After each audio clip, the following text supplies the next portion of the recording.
see this is a terrifying moment right here, which defines survival horror. This chainsaw guy, he kind of reminds me of the last episode that place, the Texas Chainsaw Massacre. And also Bird Eye Sack, where you got Resident Evil 4. They have a Bird Eye Sack principle. You got a chainsaw. They got close to you, they just cut your head off. You couldn't even let them get right close to you, They would kill you with one hit. You got to like keep a distance from Resident Evil 4. And they also had women too on Resident Evil 4 with chainsaws, But if I'm not mistaken, I don't think they had bird eye sacks. I really can't remember. I think they did, and I think they did, but I know the guy did though.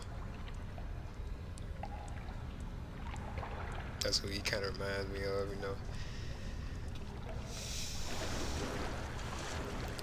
As you can see, I done fell into this pool of blood, and now I'm making my way out using this ladder.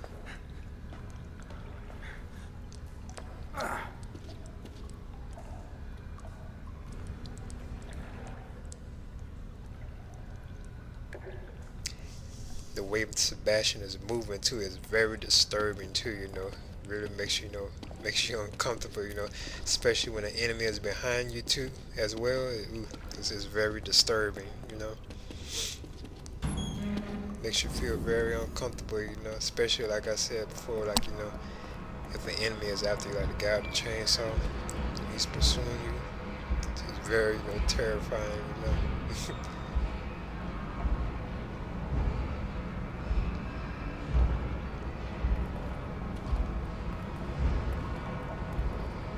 You got like that because the guy with the chainsaw sliced his leg.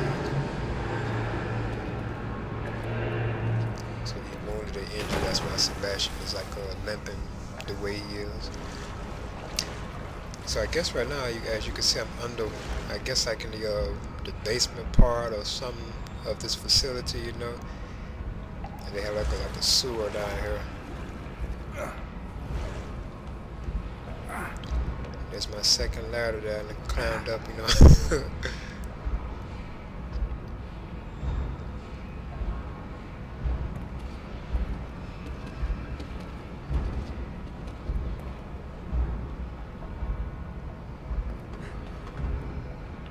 That's right. Now this first door right here, you can actually go in this one. See, he pushed it open, Sebastian. But there was nothing in here. Well, I didn't notice anything that stood out. Nothing but like a bunch of roaches, Bunch of roaches and like a chair. That's about it.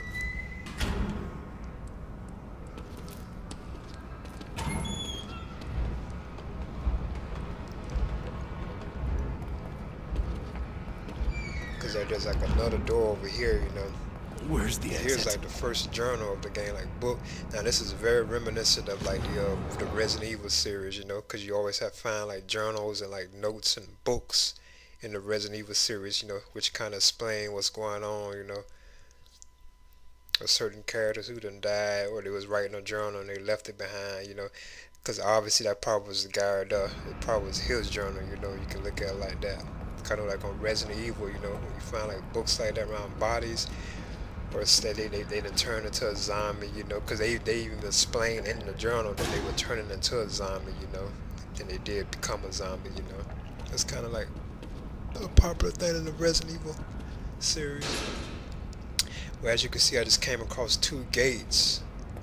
They were locked, and I couldn't open them at all, So apparently you would backtrack to these areas, probably with a key that can unlock both of these gates, Because the key I already did use when I escaped from the chainsaw guy, apparently it didn't work on them, It wouldn't work on them because Sebastian would have used it right then,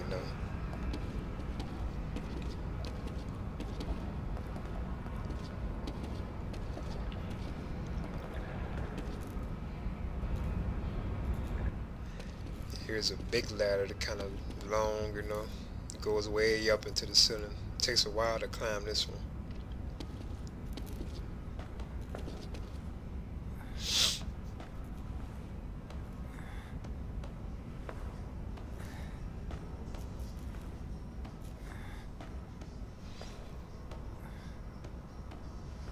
but the game, it really is. It has a very strong, atmosphere, like feel to it, very creepy, survival horror, like you can tell you like in a desperate situation. At least the guy with the chainsaw is no longer after me, you know. And here's like another journal right here that I'm finding, as you can see. And it says bacon on it, beacon on it. Most of them say that. Now this one it has like a lot of like scripture in it because you can actually scroll down and I think I did it in this video. Scroll down, yeah, see how you can scroll down through it because there was so much to read in it.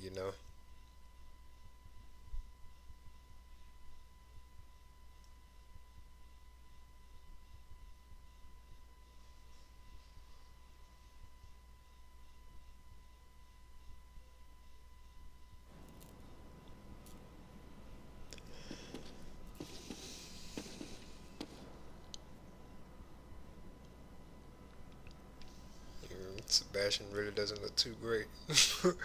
He's wounded, he's tired and injured. He had a guy with a chainsaw chasing him. That's a lot. You know. Game looks very good though. I really enjoy how it looks. Very creepy. And then it really does remind me of Resident Evil, especially like part 4, 5 and 6 too as well, but definitely like part 4.